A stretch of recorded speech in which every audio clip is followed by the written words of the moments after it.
Assalomu alaykum va rahmatullohi barakatuh. Qadrlik Fidoylar ekranının ko'rurmanlari, hammalariniki kirayotgan Ramazon oyiga muborak bo'lsin. Bugun Fidoylar ekranida Qur'ondan nazar programmamizdan keyin yangi boshlagan Qur'ondan bayon muqaddimasini o'tgan hafta qildik. Nihoyat yaxshi inkoslar bor. Bugun buning davomi birinchi son. Qur'ondan bayonda din haqida bayon degan tema bo'yicha bugungi darsimizni boshlaymiz. Assalomu alaykum. Ee,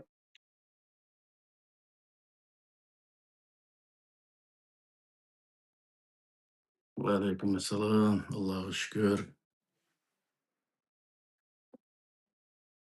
Hı.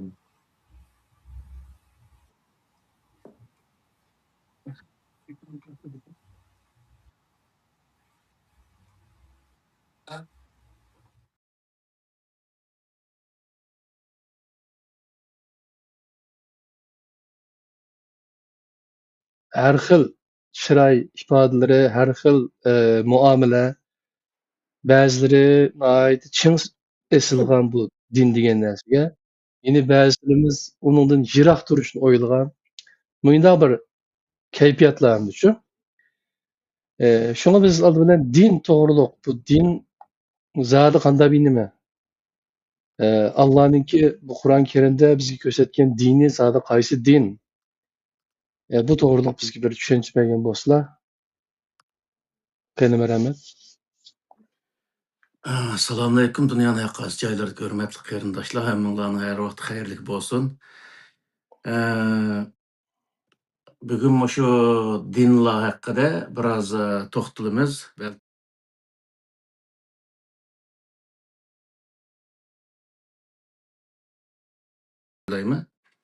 Çünkü İslam dinini düşünüş ve onunki ehemmiyetini, onun alayidliklerini düşünüş için ondan başqa bir qancha dinlarni be o'qib chiqish yoki anglab chiqish lozim.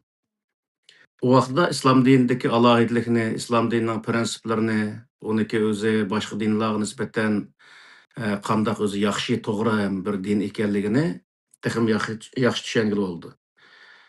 Bu sababdan men shu nimada o'tganda qarindoshlarimiz bilan o'ltirib vaqtida dinlar haqida, ya'ni eng oz bo'lsa 5 tal din haqida bir qisqacha to'xtalib o'tishni muvofiq ko'rdik. Bu dinlarniki bu musulmonlar hozirgi vaqtdagi islom diniga e'tiqod qilyapmiz degan insonlarga bo'lgan ta'sirlari misol. Ular o'zini musulmon hisoblagan bilan ularniki diniy e'tiqodida, ish harakatlarida, ibodatlarida xolis islom ko'rsatgan narsa bormi yoki boshqa dinlar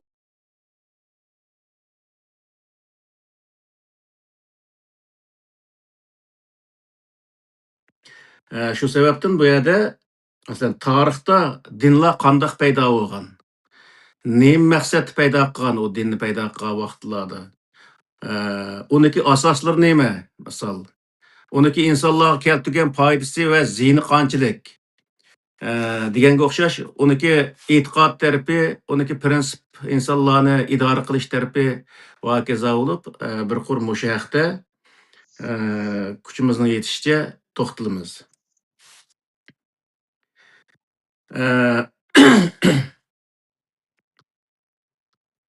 Oldi bilan din degan nima?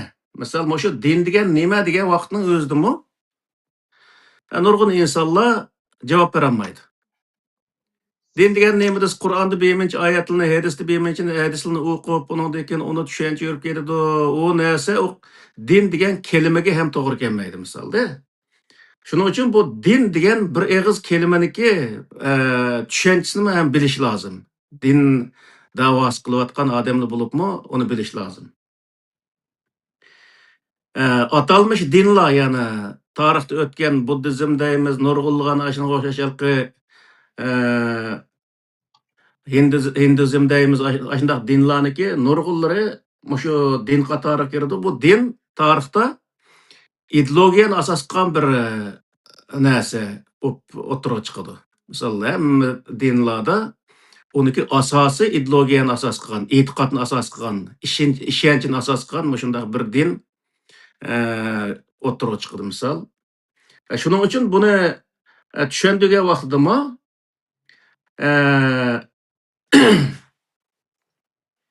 ilohiy kuchga asoslangan, ya'ni oqisda bir xudoning kuchi bor, xudo bor.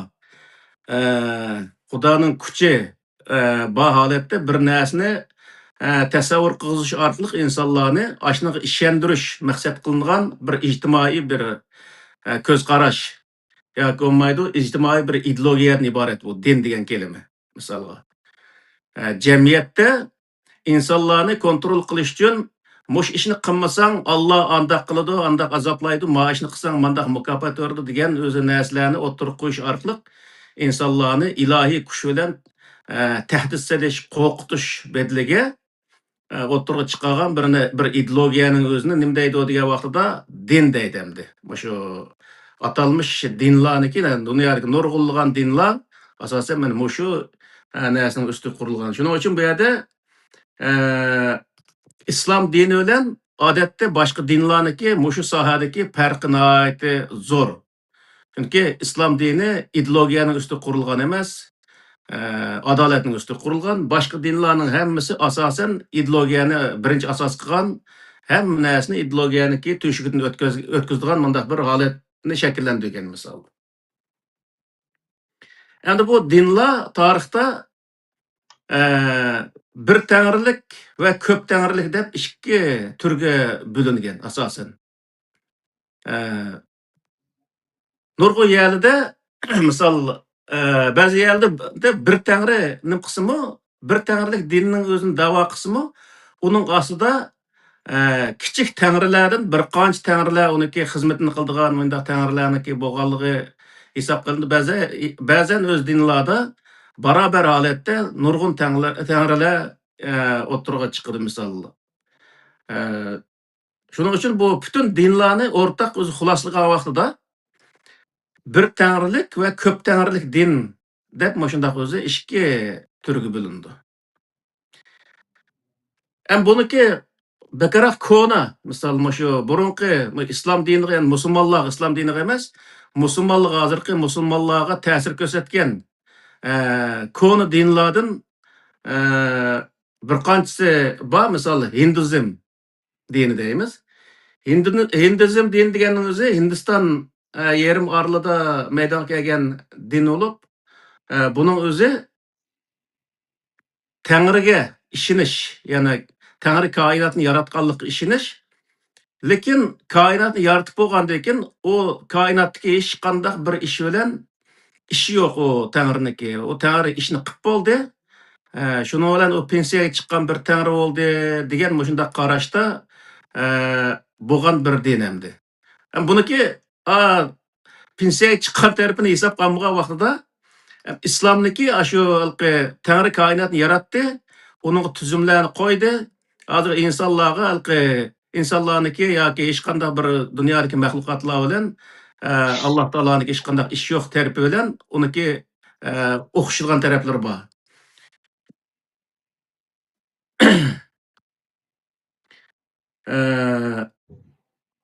Hindizm insonlarni 4 sinfga ayirib qaraydi.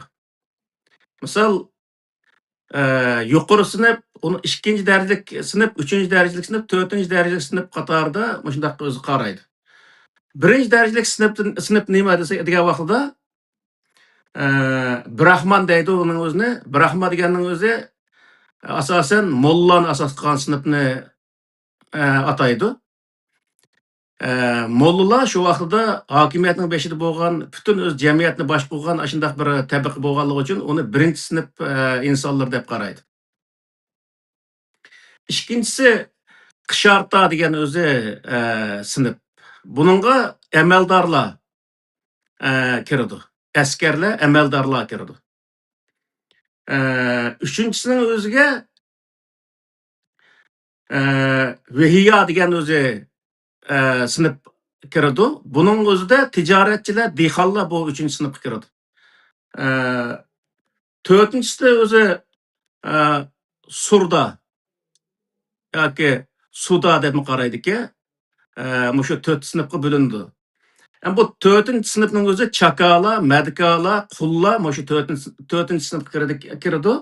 Hinduzm dinida. Buningda bu dinniki e'tiqod qismi bir tangriga yoki ishonish bo'lsa-mu, ammo bu yerdagi farq nima degan vaqtda mush 4 sinfga arish orqali birinchi sinf eng yuqori sinf ular o'zi ibodatni oz qismi ularniki ibodatlari qabul qilindi. Ya'ni bizniki sufizmlarniki e'tiqodiga o'xshab ketadi. Ya'ni sufizm e'tiqodida u shu yuqori darajaga yetgan vaqtida ibodat uningdan soqit bo'ladi. Ya'ni u ulug'iyat yoki iloh bilan birlashib ketgan bir zamonga to'g'ri keldi deb qaraydi. Shuning bilan buniki ibodat qilmasam bo'ladi. Chunki ibodat qilish u iloh bilan birlashib ketgan vaqtida o'zi ibodat qilgan bilan o'xshash deb undaq hisoblandi. Shunga u o'zi ibodat qilishga hojat yo'q degan yerga bu buddizmniki nimasi to'g'ri keldi. Buniki sababi nima degan vaqtda, ya'ni shu hozir bizniki ajdodlarimizmi Budda diniga e'tiqod qilgan bo'lg'ashqa, ya'ni Ironda bo'lgan, masalan, Hindiston, boshqa nurg'un yerda bundaq dinlar bo'lg'ashqa, bu islomni qabul qilgandan keyin uning falsafasi qilib qolgan bo'lg'ashqa, u falsafani surishti qilish orqali Qur'ondagi bir qism kelimalarni suiiste'mol qilish orqali Alloh bilan birlashish falsafasining o'zini tuzib chiqqan bo'ldi. Shu sababdan u islom diniga uni singdirgan. Ya'ni ba'zan bir kelimalardan foydalanish orqali uni singdirgan. Ya'ni bu buddizmda mana shu aytgan vaqtida insonlar Allohning oldida barobar hisoblanmaydi. Ya'ni islomga qarshi kelgan yeri shu. Ya'ni 1-chi, 2-chi, 3-chi, 4-chi sinf oldida nima qilindi?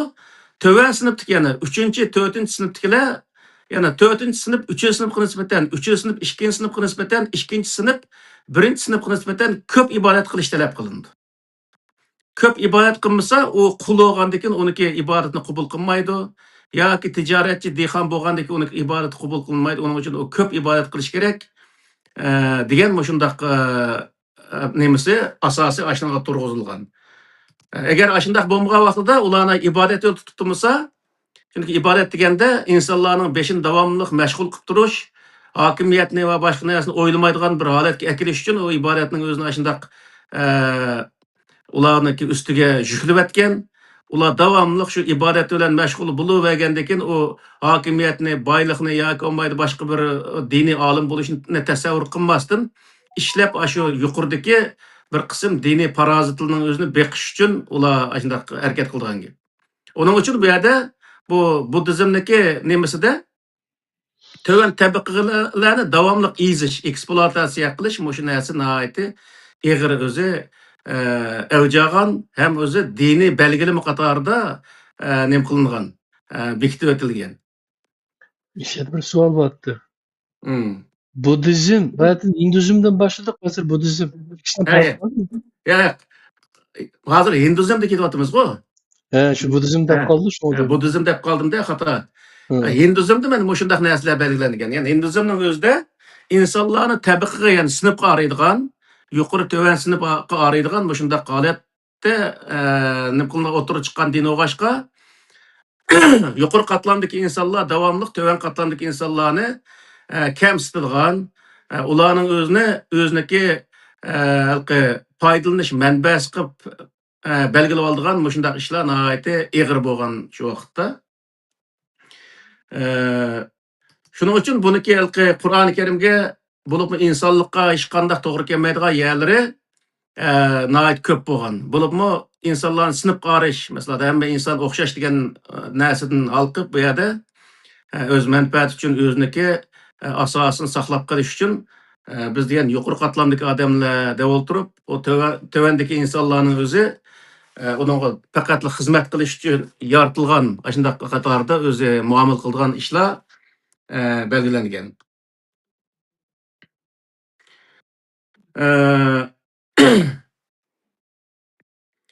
U buddizmniki nima? Hinduzmniki muqaddas kitobi, ya'ni hamma dinda o dinniki o'z asos nimasini tushuntiradigan kitoblarniki eti bo'ladi, ham u kitoblarniki u millatniki yoki shu dinga e'tiqod qiluvchilarning oldida muqaddas deb ataldi. Asl dunyoda hamma kitoblar o'xshash, ammo u yerdagi muqaddas qilish, u yerdagi insonlarniki o'ziniki uningga o'zi cho'qinish, uni yuqori bilish, uni qadrlash bilan munosabatlik bir narsa bo'lgan. Shuning uchun bu yerda bu hinduzmniki muqaddas kitobi o'zi Vadalar deb ataladi. Vadalar degan o'zi ismi ashundaq ataladi ekan hamda. Bu Vadalar degan kitobning o'zi 3 qismga bo'lindi hamda. 3 qismning ichida birinchi qismi oilalar deb ataladi ekan. Oilalar deganning o'zi asosan shu Budda dinidagi ahkam prinsiplarining o'zini nima qildigan, o'tirib qo'ydigan qismi. Ikkinchi qismining o'zi duo qismi. Shuning o'zini insonlarga o'rgatish orqali u insonlar shu u yerda bu yerda o'zi duo qilgan vaqtida shu duoni qilmasa, u qabul qilinmaydiganligi haqida ta'limot berish nima qilingan. Uchinchisi bir qism savol-javoblar. Ya'ni savollar, uning javob shundaq nima qilib, shundaq 3 qismga ayrıldı. Vadalar degan shu nimaniki, buddizm, hinduzmniki bu kitobi 3 qismni o'z ichiga oladi. Hamda hinduzmda Tangri dunyodagi eng o'zi Tangriga boy bir o'zi din deb ataldi buni. Chunki hinduzm dinida oldiga kelgan narsalarning har qandigini Tangri qilish huquqiga ega. Uning uchun hozirgi vaqtda hinduzm dinida 300 milliondan ortiq tangrisi bor. Bir din misol. 300 milliondan ortiq tangrisi bor ekan endi. Tangriga eng boy bir nima ekan endi, din ekan bu. Nimandan jiqdaymi? Endi o kalınımı tangri tutgan gap otni, eshakni ish qilib, dadisini, onasini ish qilib dunyodagi har qanday narsani tangri tutishga u huquq bo'ldi ekan. Endi nima bo'lganda ekan, shuningga bularda bu Tangriniki cheki bo'lmagandan keyin 300 milliondan 350 milliongacha deb ama kitobning o'zida 300 milliondan ko'p deb yozib qo'ydim. Shundaq o'z nimaga e'tiqod qiladi bular. Bularniki bu kitobining yana bir o'zi e'tiqodiy nimasining o'zida ruh o'lmaydi. Jasad o'ladi, ruh o'lmaydi. Unda bo'lgandan keyin u ruh o'z abadiy yashaydi.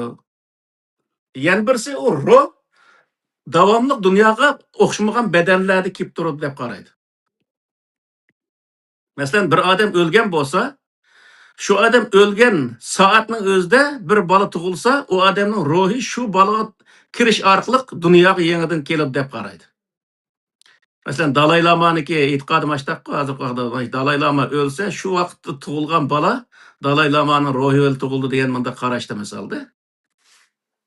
Bu hinduzmniki shu endi nimasi endi bu. Yani shu yangi badanlar bilan dunyoda namoyon bo'ladi deb qaraydi. Ammo bu islomcha degan vaqtda islom hamma odamning ruhi ayrim bo'ladi. Dunyoga u ikkinchi qatim kelmaydi. Keyin shu qiyomat bo'lgan vaqtida butun insonlar tirilgan vaqtida u insonning vujudi nimqa vaqtda harakat kelgan vaqt o'zining ruhi bilan harakat keladi. Ya'ni hamma odamniki ruhi ayrim bo'ladi degan bundaq o'zi nimada.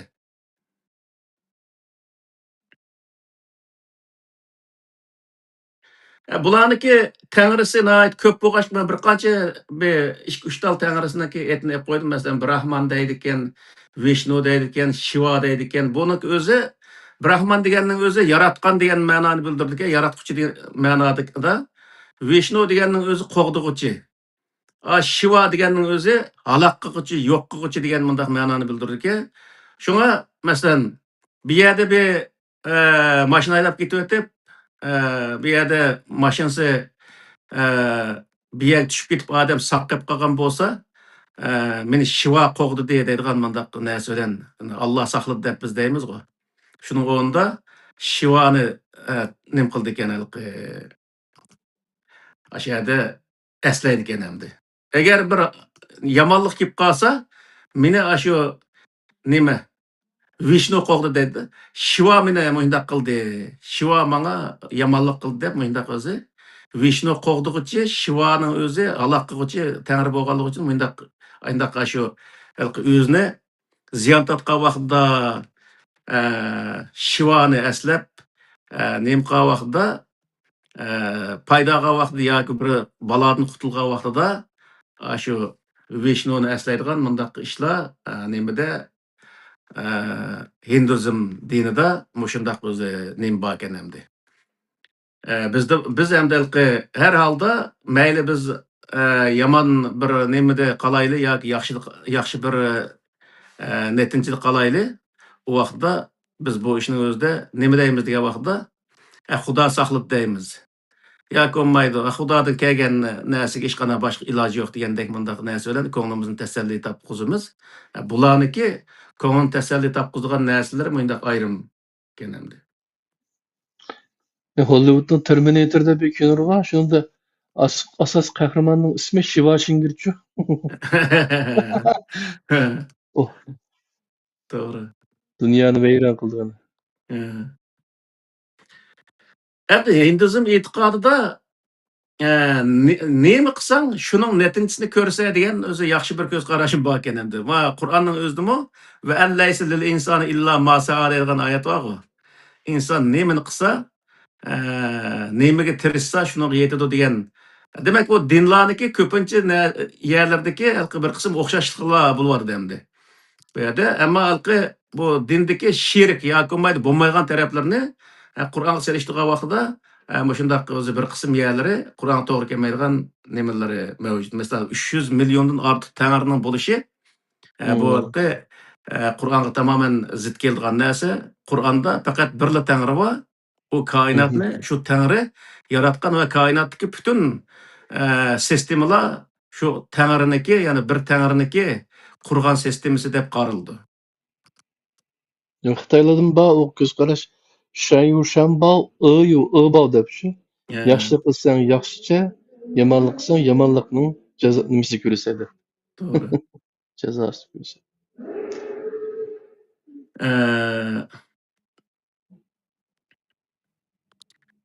Ularda shu nimada endi shu nimada jamiyatda bir jamiyatdagi insonlarni boshqarish yoki uni adab axloqqa boshlash ishlarini kelgan vaqtida misol ularda ota-ona, ustozlar, mehmonlar tangriga o'xshash kutib olinishi kerak degan mundaq ko'z qarashlar mavjud. Tangrining o'rnida misol ularni ulug'laydigan, shuning uchun ota-onaga ustun beqib qaramaslik lozim, ota-ona nemda shuni bo'ysunish lozim, va hokazo mehmonlar kelgan vaqtda uni yaxshi kutib olish lozim. Ustozlarni yaxshi kutib olish lozim degandek mundaq ko'z qarashlar bo'lganligi uchun misol yuqoridagi Brahma degan o'zalqi nemalari ustoz shu pop nemani dinniki beshib turayotgan mollallari alohida o'zini shu yerda insonlarniki oldida yuqori ko'z tutish maqsadida bundaq narsalarni shu dinniki prinsiplar qatorida qo'shgan ekan endi. Bo'lmasa ustozlarni hurmat qilish islom dinidan bor, va lekin Xudoning o'rnida emas. Ota-onani hurmat qilish hamma narsa bor, ammo Xudoning o'rnida emas, ota-onani ota-onaning o'rnida, mehmonni mehmonning o'rnida hurmat qilish bor. Hech qanday bir narsani Allohning o'rnida hurmat qilish u ta'kidlanmaydi ham mumkin emas.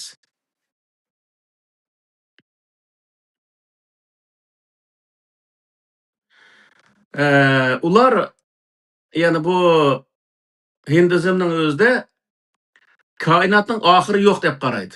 Misol, oxiri bo'lmaydi. Misol, oxiri bo'lmaydi. Misol, odamga kelsak-ma, bir odam o'lgandan keyin uning ruhi yanbiga nima qilib tug'ilib olgandan keyin u odam o'lmay, qiyomat qoyim bo'lgach bir odamning ruhi qayta tug'ilib olgan gap, unda bo'lgandan keyin oxiri bo'lmaydi degan gap.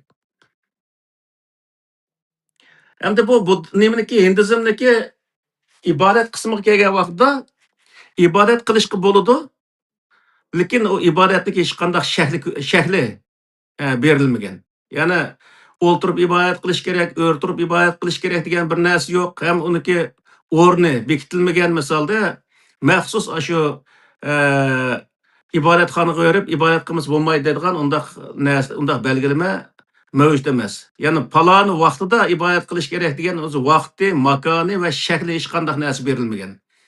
İnsanlar xohlagan shaklda o'ziniki muddaosini yoki o'zining talablarining o'zini shu Tangriga murojaat qilsa bo'ladi degan o'zi prinsip bekitilgan.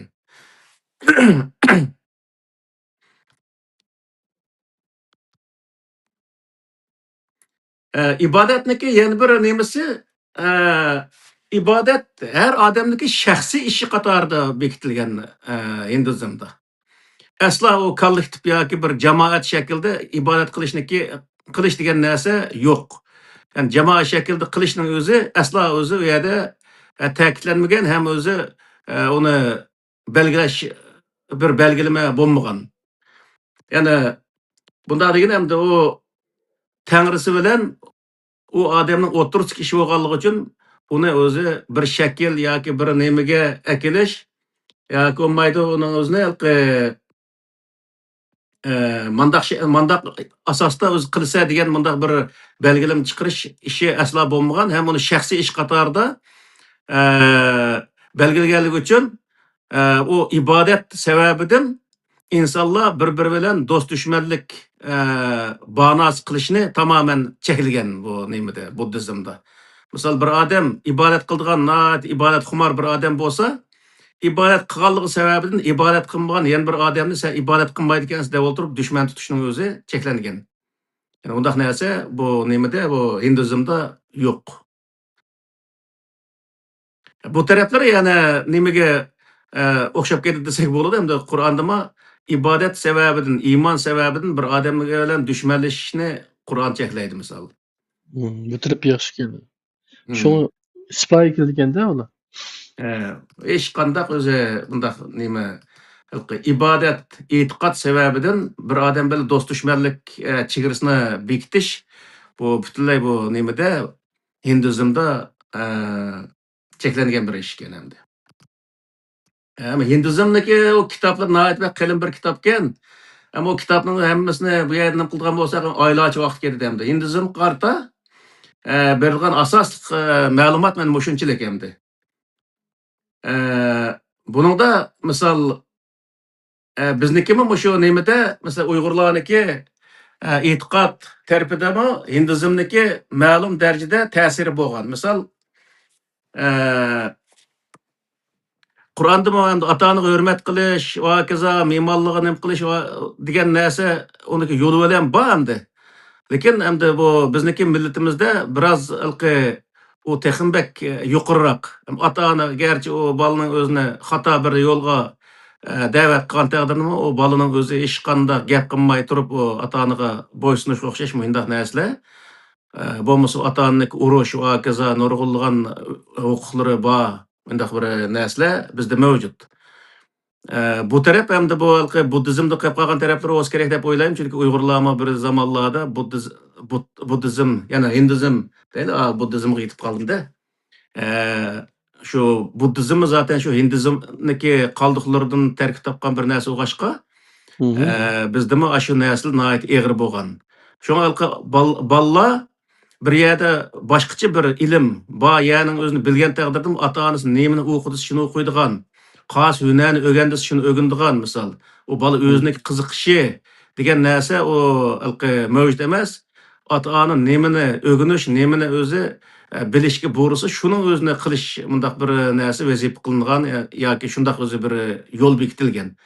Shuning uchun bu taraflari bizga shu dinlik ta'siri o'z kerak deb o'ylayman. Hamda bu islomda undaq narsa yo'q. Islomda agar ota-onang seni bir ishga buyurgan bo'lsa, u ish sohasida sening ilming bo'lmasa, u ota-onangga bo'ysunmasang bo'ldi. Misol Alloh sherik keltirish haqida undaq seni da'vat qilgan taqdirda, sen uningga bo'ysunmasang, nima uni gapi kirmasang bo'ladi, men uni qilmayman desang bo'ladi. Lekin uning yaxshi o't deb Qur'onda uning o'zini buyuruydi.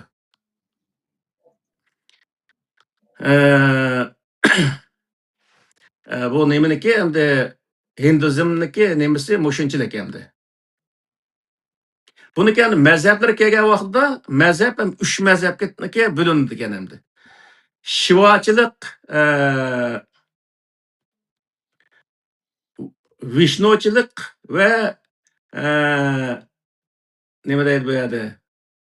Shaqitchilik degan o'zi shu 3 narsaga bo'lindi ekan bu nimaniki? Hinduzm Nemisi bu Hinduzmniki mazhabi. mazhabi 3 mazhabga bo'lindi ekan endi. Bu 3 mazhab bayqal Shiva degan 3 tanrisining Vishnu, eti, Vishnu degan 3 tanrining eti. Unda bo'lgandan keyin bu Brahman. yerda ba'zilari g'azab tangrisini o'ziniki mazhabiniki asos qilgan, ba'zilari marhamat tangrisini asos qilgan, ba'zilari bo'lsa boshqa tangrining o'zini asos qilgan, shundaq nimalar masalan o musulmonning ichida Allah haqida hammasi birlik kelgan bilan uning ichida mazhab kelgan vaqtida ba'zilari o'zi Alevi bo'lib, Alini uniki mazhabniki markaziga qo'ygan, ba'zilari Ash'ari bo'lsa, Ash'ariniki fikrni e'tiqodning markaziga qo'ygan, shundaq o'zi ishlar bor, ashunga o'xshash bir narsa endi. Shunga o'xshash 3 mazhabga bo'linib ketgan bular. Endi ikkinchisi, shu hozirgi dinniki ikkinchisi buddizm. Buddizm hozirgi shu nimaniki, xristianlikniki nemisi o'xshash u o'qituvchi dini va mazhabi bor, nima deya? Protestantlar. Protestan. Protestan o'xshash shundaq bir din ekan, o'z vaqtida shu nimada Hinduzm dinida nəhayət insanlarni bək özü eksploatasiya qilib, ezib, tövan qatlamdakı insanlarni aşındaq öz insan qatarida ko'rmay qolgandan keyin shu yerda o'zi bir xonish yoki melika deyli, podshoning qizi debdi ba'zanlar ayol deganlar bor ekan.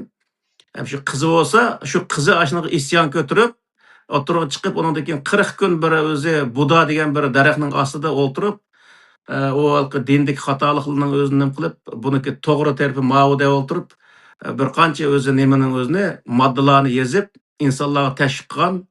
Keyin shuning bilan bu din shu Buda degan daraxtning ostida turib yozganligi uchun Buda dini degan o'zi nom bilan atilib qolgan ekan.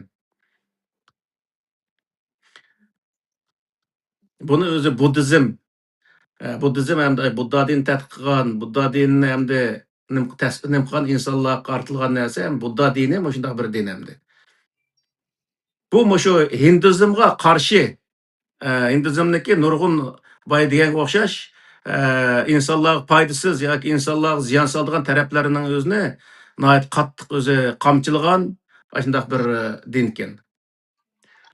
Uniki asosli prinsipi nima degan vaqtda asosli prinsipi insonlarning hammasi o'xshash degan prinsiplarni asos qilgan din ekan endi bu buddizm. Shu nimaga shu Hinduzmga qarshi tarafi mush ekan endi. İnsanların hammasi o'xshash, uni sinib ayirish tamoman xato. Chunki insonlar oilasi hammasi o'xshash bir oila bo'lganligi uchun uni kambag'al bo'lishi, boy bo'lishi, birisining olim, birisniki nodon bo'lishi u insonlarniki mohiyatini tegishtiryapmaydi, o'zgartirmaydi. Uning uchun u insonlik nuqtasini aytgan vaqtda hammasi o'xshash degan shunday bir prinsipni qo'llangan ekan.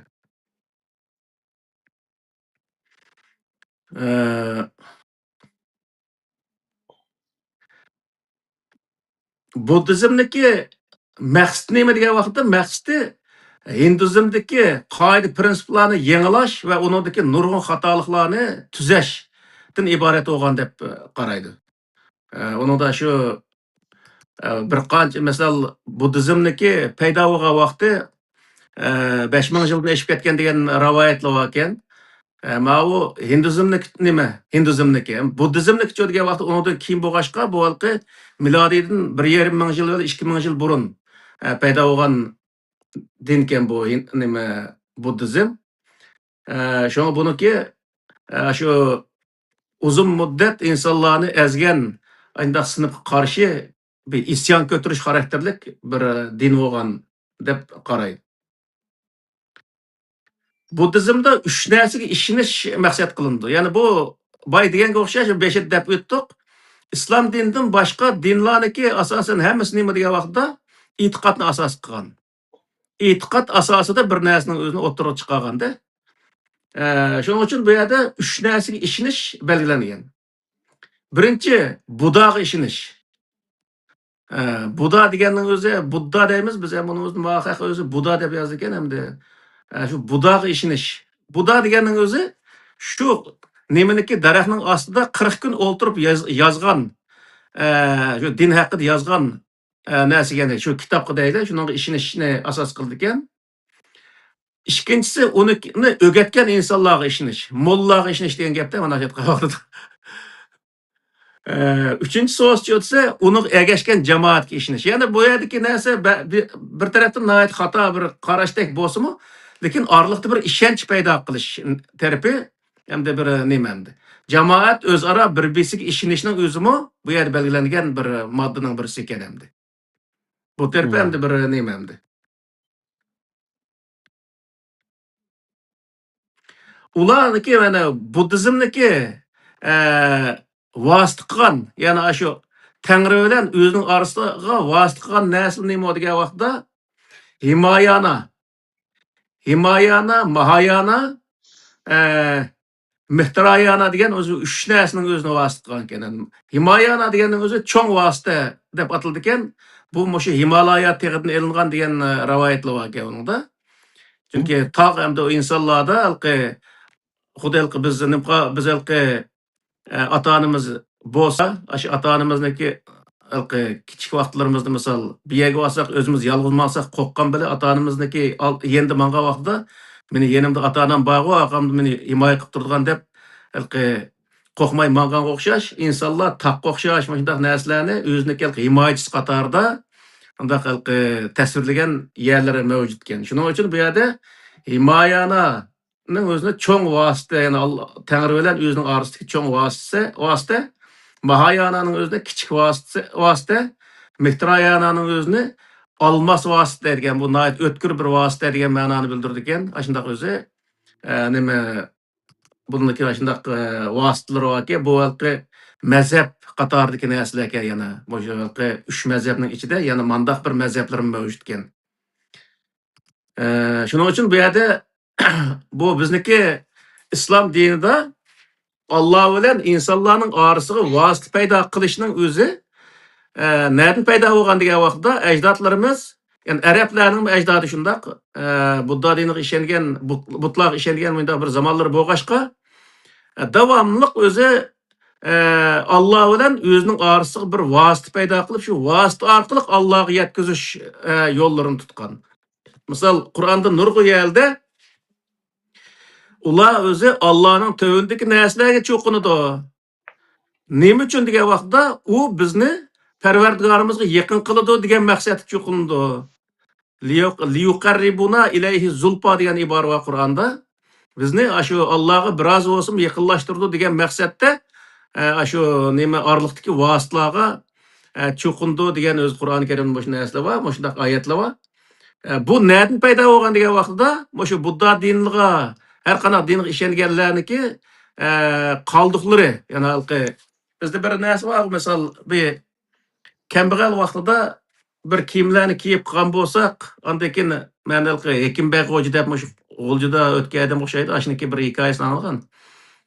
Shu nimaga ishkniki yeniga o'zini ko'n cho'rig'ini esib qo'yamishlar. Kirganda chiqqanda olsun ashunga qarab, kambag'al vaqtni esdan chiqarib qo'ymaslik uchun shunday o'zi esib qo'yamish degan bir gapni anglagandim. Xuddi shunga o'xshash hamda bu insonlar burun bir e'tiqod qilib kelgan narsalari bo'lgandan keyin uning o'zini bir xil tashvatanmagandan keyin ashuniki bir pochillarni yana shu qancha haq din desimi shu haq dinning ichiga kirib olgan gap endi.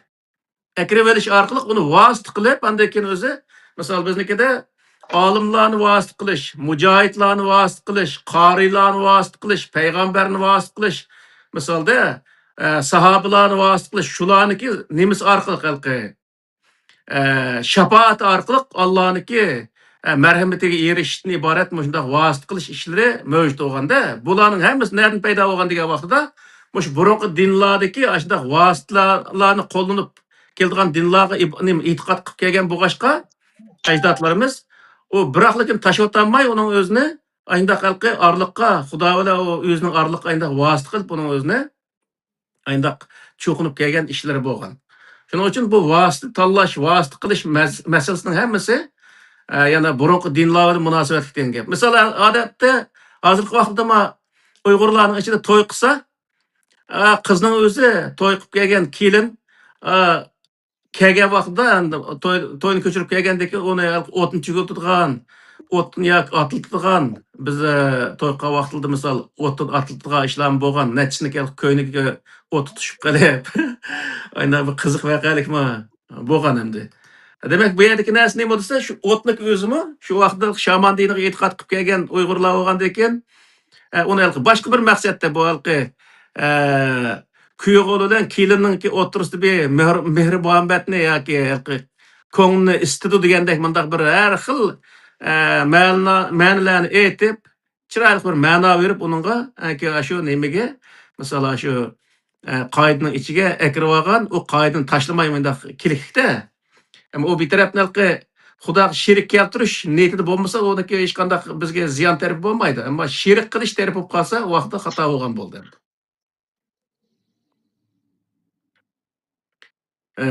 Shundaq buniki bu asosan boshqa taraflar hammasi shu nimaga hindizmga o'xshaydi. Bu nimaniki buddizmniki tangri tasavvurlar deymiz, shu narsalarning hammasi. Ammo oraliqda o'xshamagan taraf nima degan vaqt tangrining oldida butun hammamiz barobar insonlikda birsimiz yuqorisini, birsimiz tövəsini deyilgan narsa mövcud emas. Deyilgan shundaq narsalar bor ekan endi. Shu hozir nima qilayotganimizni bunaqalqi shamanizm deymiz oldimizda. Bu taraflardan masalan nima qilgan vaqtida nurg'unlagan bizniki urf-odatlarimizning ichidami islomni qabul qilgandan keyin yana shuni davomlashtirib kelgan, ba'zilarini bilmay davomlashtirib kelgan, ba'zilarining o'zini burun tortib qilib kelgan bir urf-odat o'g'ashqa, uni tashlashqa bo'lmaydi deb qaraganligi uchun davomlashtirib kelgan ishlarmi mavjud endi. Uniki e'tiqod qismiga yoki e'tiqodga daxl qiladigan yoki islomdagi prinsiplarga daxl qiladigan ba'zan ishlar bo'lib qolgan vaqtida u xato bo'lgan bo'ldi. Bo'lmasa uni agar to'g'ri yo'sinda qilgan bo'lsa, u vaqtida shu navbat kelgan chog'da uni selishtirib ko'ramiz, xudoyim bo'lsa. Ham yuqorqi shu hindizm bilan buddizmniki ikkisini orasidagi farq va bizniki jamiyatimizga ko'rsatgan ta'sirlari yoki islom ummatiga ko'rsatgan ta'sirlari haqidagi oz bir qism yerlari shundaq o'zi shuni selishtirish orqali hamda uni boshdan oxiri o'qisa nurg'un selishtirmalar bor. Misolga buniki e'tiqod sohasidagi narsa tamoman o'zi Qur'oni Karimga zid, tangri tasavvurlari hammasi zid. Buningdagi barobarlik bo'libmi buddizmdagi barobarlik narsasi bu Qur'oni Karimga uyg'un keldi. Ammo bu yerdagi narsa nima degan vaqtda musulmonlar barobarlikni tiz, ya'ni bizniki ajdodlarimizmi barobarlikni tiz qabul qilishniki sababimi burunqi dinida barobarlik bo'lganligi uchun tiz qabul qilgan bo'lishi mumkin deb o'ylayman. Shundaq endi bu nimaniki buddizmniki qisqacha bayoni shu endi. Buddizmninki taraqqiyotiga Xitoylarga, Yaponlarga taqilishimi Uyg'urlar jiq to'pi qo'shib ekan. Endi bu yerda buddizmniki bizga kelib turgan foydasi bormi, ziyni bormi degan vaqtning o'zida endi bizniki ajdodlarimiz ko'k tangriga e'tiqod qilib kelgan bir millatgan. U ko'k tangriga e'tiqod qilgan vaqtida masalan dal-daraxtniki, ya'ni o'simliklarniki so'rtni sizishga bo'ladi degan ko'z qarashlar mavjud ekan. Jonliqlarniki bo'libmi odamniki so'rtni sizishga bo'lmaydi degan bunday ko'z qarashlar bo'lgan ekan. Endi keyingi vaqtda buddizmni nima qilgan vaqtida, qabul qilgan vaqtida bo'libmi shaman dinini qabul qilgan vaqtda Uyg'urlar Şaban dininin özünü 660 nima 762 yılı qabul qilibdi-ki, shu Xitoyning ichida o'nglik so'ygim isyoni ko'tarilgan vaqtida Uyg'ur urug'un xonligi 20 mingdak askarni apirib shuni bostirib undan keyin nimani davlatni tinchlantirib bergan vaqtida Xitoyning shu shaman dinining o'ziniki rohiblari bilan uchrashib shaman dinini qabul qilganki, o shaman dinining o'zida qurt qo'ng'izni o'ltirsang bo'lmaydi degan bir ko'z qarashlar mavjud ekan. Shuning bilan o'zi Uyg'urlarniki jangovarligi ashundan yo'qab, faqatla ibodat va e'tiqodga berilib, nimaga o'zi shu nima tijorat va hokazoga berilib, undan keyin bu nimaga o'ltirsang bo'lmaydi, odamni o'ltirsang bo'lmaydi degan bunday narsalar bo'lgandan keyin uningdagi jangovarlik tarafi tövallab ketganki Uyg'urlarniki. Ham bu yerda nima va buniki bizniki nimamizga qo'shgan tarafi, to'p qo'shgan tarafi nima degan vaqtida bu rassomlikda yana insonlarniki rasmini chizish, jonliqlarning rasmini chizish sohasida nihoyatda yuksak bir darajaga yetganki, chunki butxonalarniki dariz eshiklariga yoki ichilariga har xil rasmlarni chizish, er ayollarniki har xil rasmlarni chizish ishlari, misol hozir Qizil Ming uy deymiz, Kuchalik 80 uy deymiz, Donxondagi uy deymiz, ashulniki hammasi shu vaqtda chizilgan shunday bir rasmlar ekan. Ham rassomlikda undan keyin maxsus Budda nima ibodatxona, maxsus ibodatxona selingan bo'lg'achqa nimada ko'ktari nimizda ko'ktarichilikda maxsus ibodatxona selish yo'q ekan. Ammo u shaman dinida ibodatxona selish bo'lgandan keyin ibodatxona solgandan keyinla insonlar shu ibodatxonaning atrofiga uy selib, yerlashish, shaharlashish ishlari nihoyat tezlashgan ekan. Burunmi shaharlashgan insonlar bo'lgan bo'lsa-mu, lekin ko'pincha vaqtda ko'chman holatda yashagan bo'lg'achqa, ammo shaman dini nimqandan keyin qabul qilgandan keyin shaharlashish ishlari nihoyat tez rivojlangan ekan. Undan keyin dehqonchilik deymiz, shu to'qimchilik deymiz, har xil shu soha, masalan, konchilik deymiz. Shundaq sohada taraqqiy qilgan ekan. Ammo Uyg'urlarniki faqatla bu jangovarlik ruhini balki tuvalitib o'tgan ekan bu shaman dini.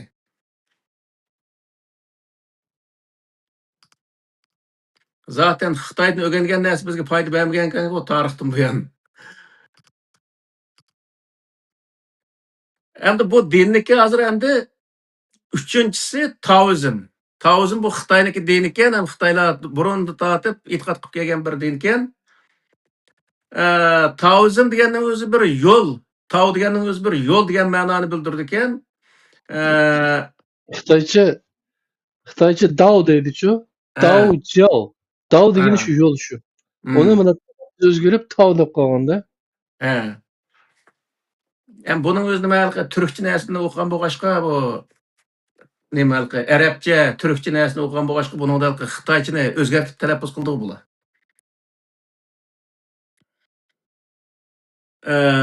Bularniki nemisda o'z e'tiqodida Tao odamni yaratishdan burun botdi deb qaraydi ekan. Shu hindizm bilan asosan o'xshaydi ekan.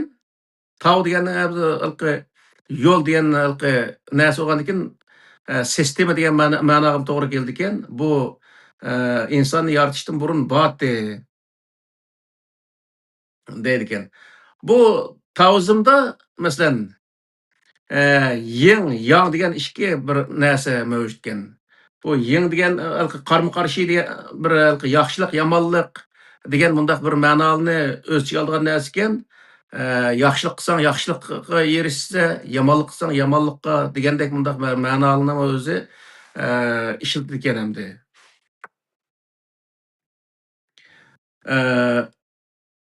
Bu Taoizmda insonlarni rohiblikqa jiqqa da'vat qilgan bundaq ko'z qarashlar mavjud ekan. Uning uchun insonlar haddan ziyoda pul topimi deb dunyoga berilib ketish xato degan bundaq bir ko'z qarashlar mavjud ekan. Bu Taoizmlik asosliq shu ko'z qarashlarning boshqa yerlari shu nimaga buddizm ideologiyasiga jiq yerlar o'xshaydi, chunki buddizmdan ta'sirga uchirgan, shu ta'siridan paydo bo'lgan bir din o'g'ashqa O'sha biroz so'pi deydi, mana shunaqa vaqtda sofizm qismlarini o'z ichiga olgan ekan hamda dunyolikni qilmaslik, ko'pincha ibodatni jiq qilish va hokazo degan mushu sohaga jiq ahamiyat bergan bir din ekan. To'rtinchisi Konfutsizm deydi ekan ham. Konfutsizm deymiz bizda uni. Kunze. Bu Kunzig'u buniki nemsa Konfutsizmda sirtda aylanib qildi ekan. Konfutsizm. Bu Konfutsizmning o'zi bu taoizm nihoyatda radikal, shunday dunyoga nim qilmaslik, berilmaslik, deb insonlarni hurun qilib, bilimga intilmaydigan qilib, pul tepishga yoki intilmaydigan qilib qo'ygandan keyin buning qarshi chiqqan bir nemaga o'qituvchi bir din ekan bu. Buniki qurg'uvchisi mush Kunz ekan endi. Kunzi ashning qurg'uvchisiga Kunzi shu vaqtda shu bir nemaniki bir ibodatxonniki rohib ekan endi.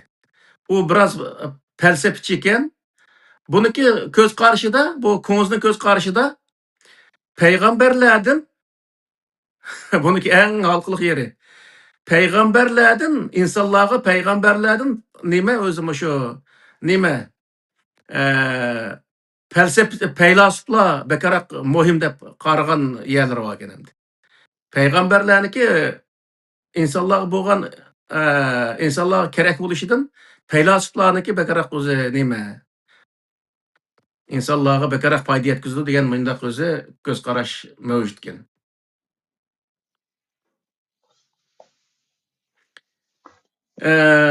Bu Xitoyniki bu dinda yana shu Konfutsizm degan shu dinning o'zida yani 3 ta muqaddas kitob bor ekan. O kitobniki biri Yiking. Yiking deganning o'zi Xitoycha nima deydi bilmayman. Buning o'zini arabchadan shundaqroq bilim debdi. Undan keyin mana u turkchadan shundaq bir ism bilan qo'llanibdi endi. Xitoyning eng ko'na muqaddas kitob ekan endi bu. Ikkinchi kitobi Shoking deydi ekan. O Xitoyniki qadimgi o'zi tarix kitobi ekan endi. Üçüncüsü Shiking deydi ekan. O Xitoyniki she'r kitobi ekan endi.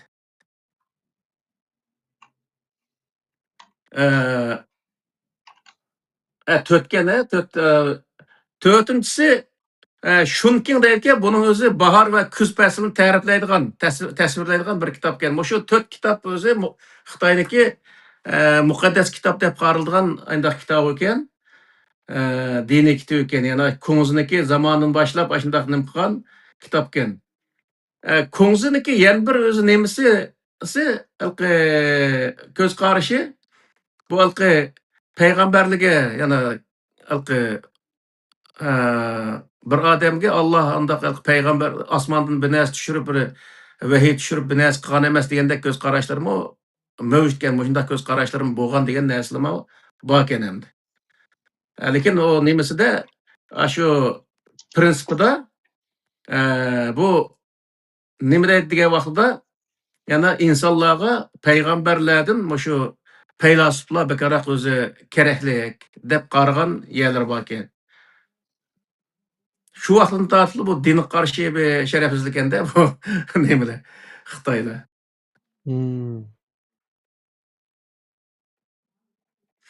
Bularniki endi jamiyat tutgan prinsip, jamiyat qo'ygan prinsiplari nima degan vaqtda o'zing ravo ko'rmaganni boshqalarga ravo ko'rma degan mandaq prinsiplar bor ekan misolda. O'zing yaxshi ko'rganni boshqalarga qil, yomon ko'rganni o'zingga o'zi ravo ko'rmaydigan ishlarni boshqalarga qilma degan mundaq narsalarda bular shundaq bir narsalarni nim qildi ekan endi. Bularda oila tuzumi, oila, urug' tuqqandochilik narsa keraklar nihoyat yuqori o'rinda turdi ekan. Buni nihoyat ahamiyat berishda kerak deb qaraydi ekan. Shuning uchun bu Xitoy shu ko'z qarash bo'lganligi uchun oilani buzyapsa, millat buzilib ketganligini bilganligi uchun bizniki hozirgi shu nimada misol hozirgi Uyg'urlar qilayotgan zulmining ichida mana shu narsalari bularni kallasida bor degan gap. Shuning uchun bizga bu askilikni qilyapti degan ma'noda endi.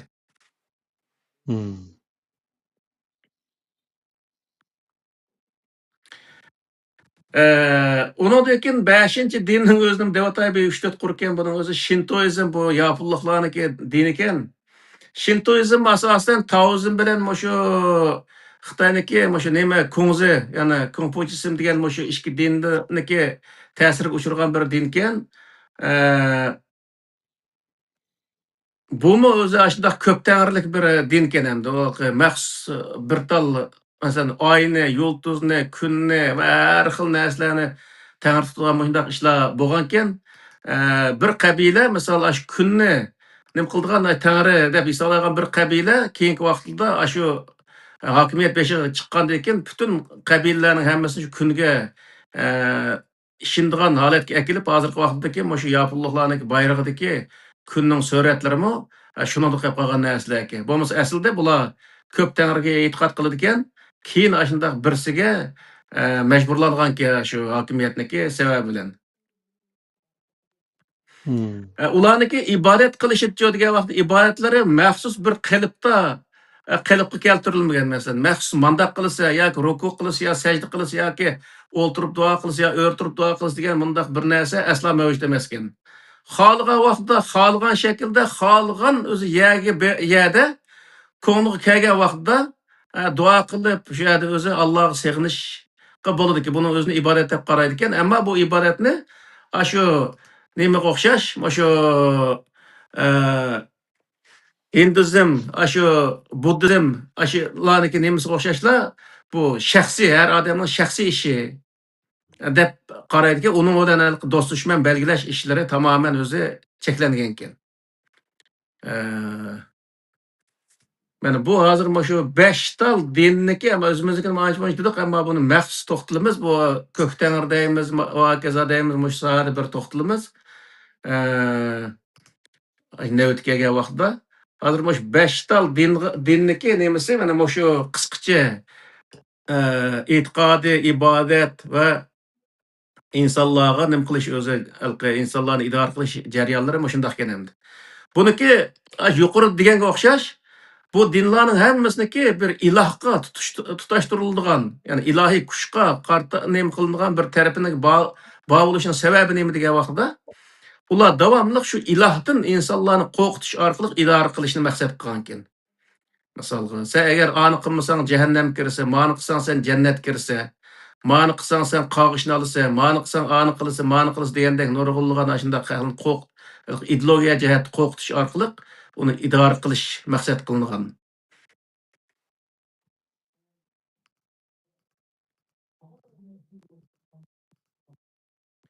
Xo'sh, soat to'shdimi ya? 3 minut eşip ketdi. 3 minutning ichida 5 din to'g'riliq ma'lumot berdilar. Hinduzm, Buddizm, Taoizm ile Daojiao tariqat dini deb tarjima qildi Uyg'urchaga. Undan keyin Konfutsius, Kungzininki ta'limotları. Undan keyin Shintoizm. Bu 5 rayonda dunyodagi eng ko'p nüfus yashaydigan yerlar hamda bizninki coğrafya, bizning vatanimizning atrofi yashayotgan insonlarninki dini ham shu. To'g'ri. Buningki bizniki turmushimizga singib kirishi, bizning ularga ta'sir qilishimiz bularmi endi shu tarix degan vaqtida shu asosiy din bilan aloqador bo'lgan shu diniy sabab tufaylidan shu ko'z qarashlar tufaylidan o'xshamaslik tufaylidan bo'layotgan urushlar yoki shu yoki yordamlar degandek. To'g'ri. Endi shu hozir ko'p tangrilik dinlarni misol keltirdik.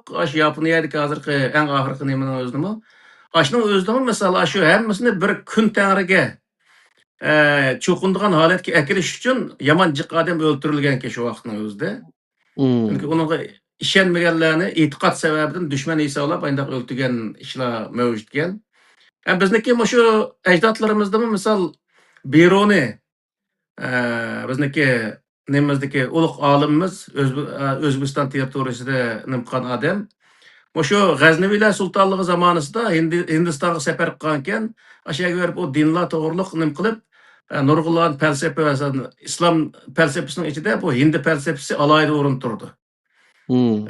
Shuning uchun bu yerda islomniki shu ilohiyat qismiga kirgan vaqtida misol hindi falsafasi bilan yunon falsafasini solishtirgan vaqtda hindi falsafasi ig'roq o'rinni egallab ketadi. Shuning uchun bu yerda Berunimi shu vaqtda shu Hindistonga berib, nurg'ulg'an dinlarni ko'rib, undan keyin qandoq qilganda bu har xil dindikilarning o'zini bir yerga akaga bo'ldi. Ya'ni ularni dushmanlashmagan bir holatga akaga bo'ldi. Degan vaqtida shu vaqtdagi Akbar Shah degan bir odam bo'lganki, Mahmud G'aznaviy o'lib ketgandan keyin 100 yillik bir imperiya bo'lg'achqa Mahmud G'aznaviydan keyin u o'lib ketgan Akbar Shah degan odam shu podshoh bo'lib turganki, o'sha odamni zamonasi to'g'ri kelgan, u Berunniki bo'lgan vaqti bu odam u to'g'riliq nurg'ulg'an iznib, nurg'ulg'an o'z falsafiy bir nimalarni qilib, undan keyin o'shadan misol birdan 9'lik son borki, 0 yo'qki, shu 0ning o'zini Hindistonda o'rganib ketdiki. Shuning bilan o'zi 10 qilib, hozirgi Yevropa, Amerikani butunlay 0 orqali shu sonning o'zini nim qonlig'i shu nimadami mushlarniki nemasidan chiqadi shu misolga. Shuning uchun bu yerda shu dinga e'tiqod qilish bilan birga nurg'ulg'an insoniyat dunyosiga ziyon kelgan bo'lsa, ham bir qism foydalarmi bo'lganligi tilga ilindi yani. Uniki butunlay hammasini nima qilmaydi. Ammo uniki faqat ideologiya sohasida xato ketgan taraflari bu islomda bu qabul qilinmaydi endi. Bu Berunning shu sohada so'zlagan narsalari bor. Uni shu nimadan hozir Turkiyada shu Berun to'g'ri yozilgan kitoblar bor misolda. Shu kitobni o'qib baqsa, uni nima qila oladi, his qila oladi misol. Hatta Biruni üniversite kuruldu Türkiye'de. Berun üniversitesi var. Rahmet, unda olsa so'zlaydigan boshqa mazmun. Boshqa mazmun kelarki ikkinchi qismida ham din to'g'riliq to'xtalamiz. Bu 3-4 qismga berish mumkin. Yahudiy, Xristian dinidan tortib, ashuna hammasini nima qilgan vaqtida bu islom dininiki qanchalik o'z afzalligini u vaqtda texnik yaxshi tushunib o'ta olamiz deb o'ylayman. Uni bir qurish vaqtida nima qilamiz inshaalloh. Shu bir narsani manda seliştirish, o seliştirishmadan shu bilmasa, shuni o'rganmasa, tadqiq qilmasa, hech bo'lmasa ma'lumotga ega bo'lmasa, uni qilolmaydi-da. Shunga albatta uni selishtirgandan keyin biz texmi yaxshisini qilishga tirishimiz. Rahmat, unda bo'lsa, Ahmedjon, boshqa gap so'z bormi yo'qmi? Boshqa tushgan savol bir narsa bo'lsa, deydigan gap bo'lsa desak, bo'lmasa tuvoqni yopsak bo'ladi aynan. Bo'ldi, yo'q o'xshaydi. Kelar qatim ko'rishamiz, Allohga emanet. Yana kelar qatimki programmaniki ismimi dinlar haqida 2 deb yozib qo'ysak bo'ldi. Bo'ladi. İşte qildi, rahmat, Alloh razı olsun. Bo'ldi, Allohga emanet. Ahmedjon.